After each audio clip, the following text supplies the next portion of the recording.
सरले चाहिँ बाटो बनाइराख्नु भएको छ। आफै झर्छ है ल, खत्रक खत्रक झरिरहेको छ, हिउँ माथिबाट परिरहेको अवस्था छ यहाँनिर भने। अब भने लगभग हामी बेस क्याम्पको नजिकै आइपुगेको छ। केजिङ सारा पनि जाने यही बाटो रहेछ।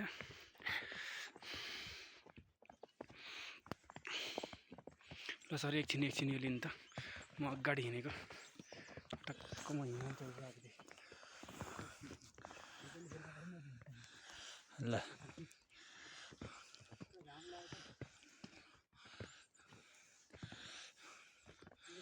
खोइ यता फर्किनु त अनुहार पनि देखिनु पर्यो नि त। ल हिमाल लमजुङ हिमाल बेस क्याम्पको यात्रा हिमाल चढेर हाम्रो भुषाल सर र म हिँडिराखेका छौँ। अब बाटोभरि हिउँ छ, सरर गुराँसका रुखहरू सेतै छन्। चैतामा पनि हिउँ पर्यो। फागुनको 29 गतेको यात्रा।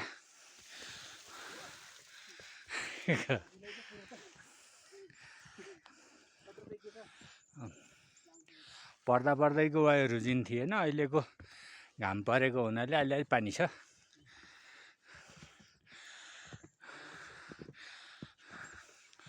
पर्नु ल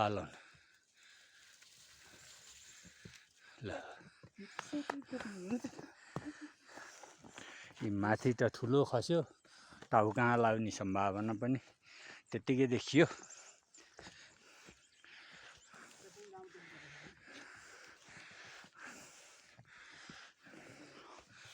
एन्टी लाइट पऱ्यो कि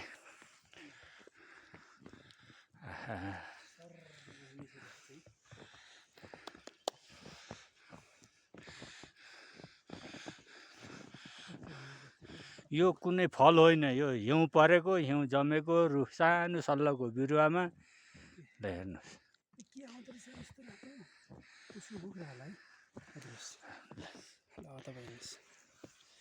ल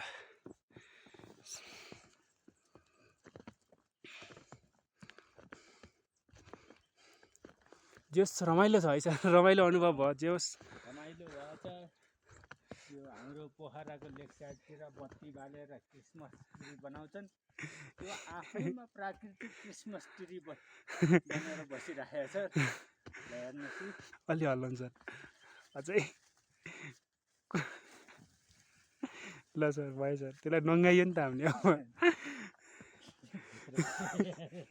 तर यत्रो चाहिँ मेरो जुत्ताभित्र पुरै गइरहेको छ, चिसो भइरहेको छ एकदमै। तर चाहिँ त्यति चिसो भने घामकोले गर्दाखेरि त्यति साह्रै चिसो भएको अनुभव चाहिँ भइरहेको छैन है। त्यस रुखहरूबाट पनि हिउँ झरिरहेको छ। यस जति माथि आयो उति गुराँस देख्न पाइयो है सर। तल चाहिँ गुराँस देखियो थिएन, सल्लो थियो। यो त चाहिँ गुराँस र अनि यो सल्लाहका रुखहरू पनि अति ठुल्ठुला देखिँदो रहेछ यतापट्टि। तल त यति सानो देखिन्थ्यो, हुन त ल बाक्लो भएर होला, यहाँ अलिक पातलो रहेछ रुखहरू।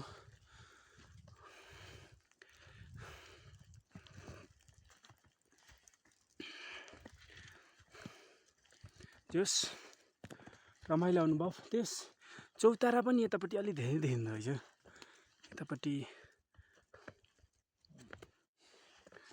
अझै माथि डाँडा त अझै माथि छ नि त। यत्रो